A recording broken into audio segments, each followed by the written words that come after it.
আপনারা যে আওয়াজটা শুনতে পাচ্ছেন মনে হবে পাখির কিচিরমিচির ডাক। আসলে একবার দেখে নিন,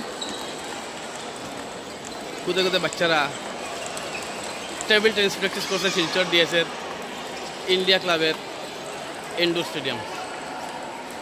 আগামীকাল 15 মার্চ থেকে 15 মে থেকে all Assam ranking table tennis tournament আয়োজিত হতে চলেছে। তারই প্রস্তুতি খুশি মনে সবাই প্রস্তুতি করতে। দেখতে পাচ্ছি শিলচরের প্লেয়াররা সঙ্গে রয়েছেন সুভাষিস চক্রবর্তী কোচ, অন্যান্য জেলার খেলোয়াড়রাও রয়েছেন প্র্যাকটিসে। জমজমাট পরিবেশ।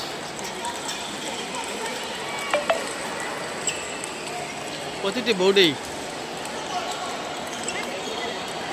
অনেক খেলোয়াড়।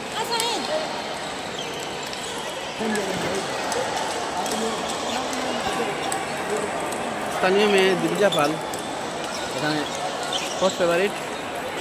দিবিজার সঙ্গে রয়েছেন তার শিলচর ডিএসএর সভাপতি কর্মকর্তা এবং সচিব, সভাপতি শিবব্রত দত্ত এবং প্রাক্তন সভাপতি বাবুল হুল, তারাও রয়েছেন।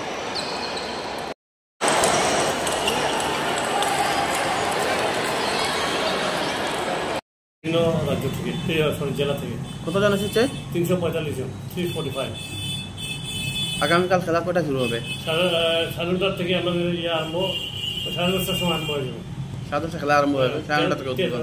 আন্ডার 13 আর আন্ডার 15 আগে আরম্ভ হবে, আর তারপর হচ্ছে আন্ডার 11। সবগুলা ফাইনাল কি একদিনে হবে না আলাদা আলাদাভাবে হবে? এটা নির্ভর করছে, এবার মানুষ অনেক বেশি, মানে 345 হয় না, গতবার 250 হয়েছে, 100 বেশি।